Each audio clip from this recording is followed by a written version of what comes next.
everybody. I wanted to come see you again and visit you like this. And I'm in my kitchen this afternoon and I thought, who knew that you guys liked a tour of my office? So here's where I'm working this afternoon.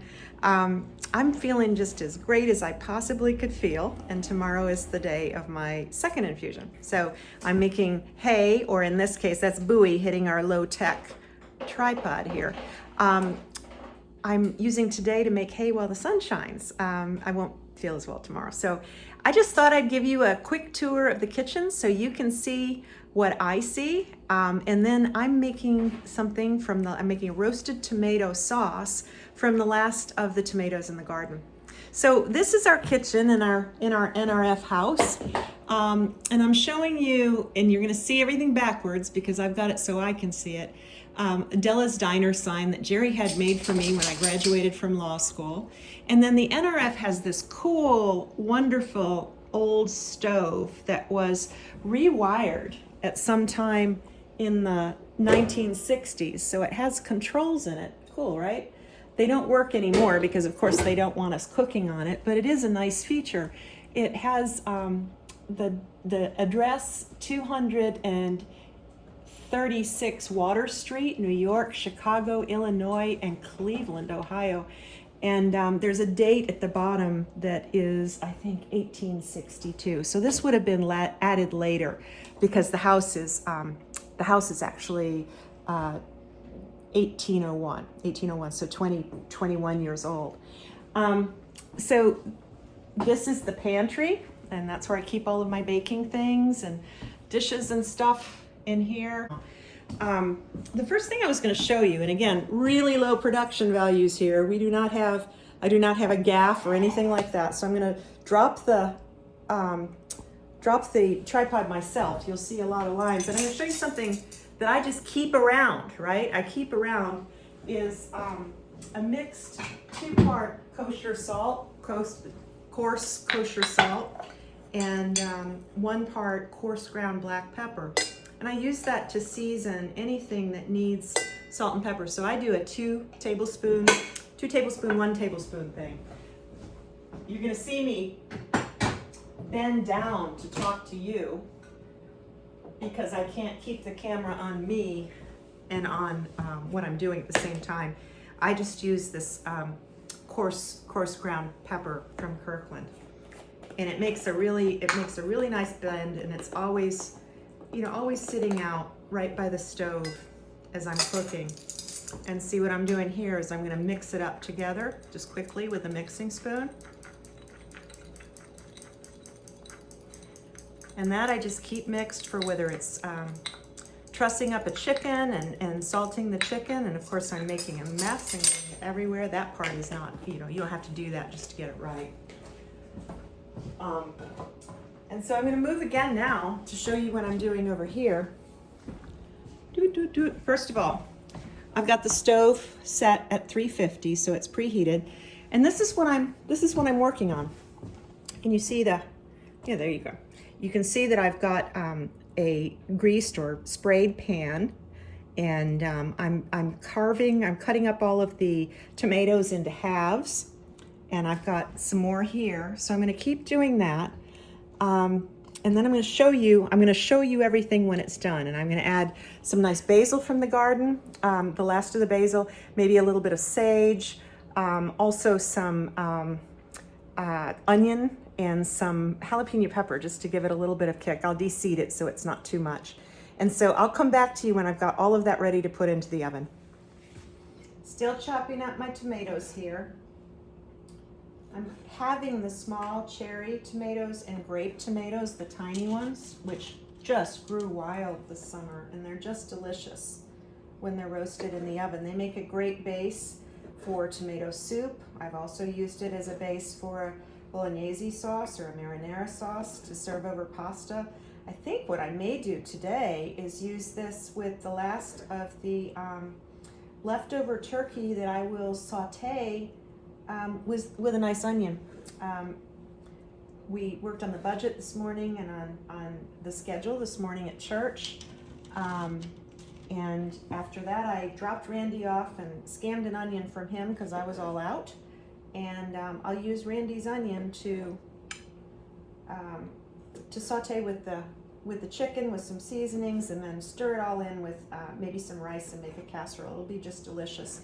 Last fresh things from the garden for the season. We still have a little kale out there, which is nice, and we'll be able to eat that in salads probably through early December. If not, well, we're in early December now, but I think we've made it at least to Christmas. And I think I will again this year have a tomato ripening over my sink as late as Christmas Day. These all have ripened over the sink here. You can see the ones here. And I'm going to core those and put them in this as well. And to avoid any overfilling, I'm going to prepare a second pan just so that I don't end up slopping hot tomato and wasting anything. You see, this is, I just use a little cooking spray. Looks like it's canola oil. So I'm going to fill a second pan as well. Okay, so now comes the seasoning and the finishing stage. I'm going to keep the camera low so you can see what I've done. I've got 2 now really nice full pans of tomatoes that, depending on their size, I've cut in half, or I've quartered, or I have cut in more slices, and those are going to roast in the oven at 350 for probably about 20 or 30 minutes. So what I'm going to do right now is add olive oil over the top. Nice generous pour of extra virgin olive oil. That just makes it super yummy. See, like that. And then I will generously season, remember our salt and pepper mix. And so I will generously season the tomatoes. They love a little salt and pepper, particularly the salt to round out the acidity and complete the flavor. And then the other thing I have is this beautiful thyme from the garden that's still really, really good. So I'm going to tuck that in so it bubbles in around all of the olive oil and cooks in. You see, I've got quite a bit of that, and I'm going to stick it in under the tomato pieces so that it really becomes part of the whole sauce. And then I'll pick out the sticks later on. Oh gosh, that smells good. That thyme really, really smells so lovely. So I'm going to tuck it in so it doesn't just burn up, and let it roast into the flavor like that. Then I have this lovely sage that just wintered over, has for 2 years now, and just gotten bigger and bigger. And I have these cool scissors that my dear friend Joan Salwin gave me years ago, and I'm gonna cut the sage up with the choppy scissors on top, and I'm gonna blend that in too. And this is the way I do herbs a lot. I'll make it small like this and then cut them.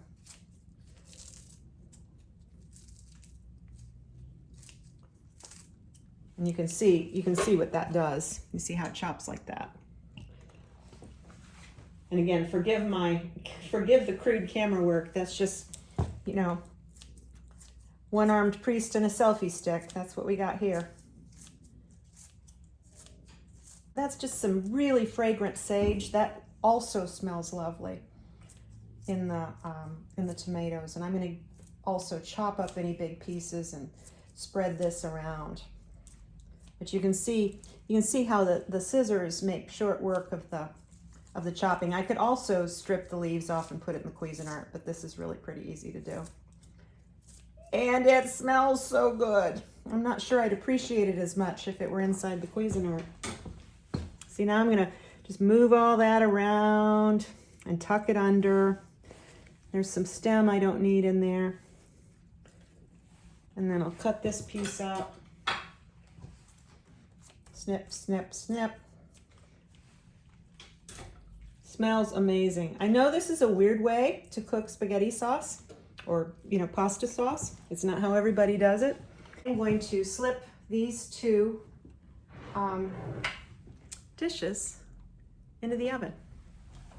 And it's preheated to 350. And those tomatoes will roast in there like that And I will tell you that, bring this back up to normal height, very shortly, the kitchen will smell amazing. So then we're going to make the pasta sauce. But this is the idea, and I just wanted to bring you in and show you some things and show you where I am. You know, budget in the morning, a few minutes for tomatoes and fixing up the garden this afternoon, and then I'm on to pastoral and other calls for this afternoon. Love you all, and I just wanted to share that with you. I'll see you next week. Bye.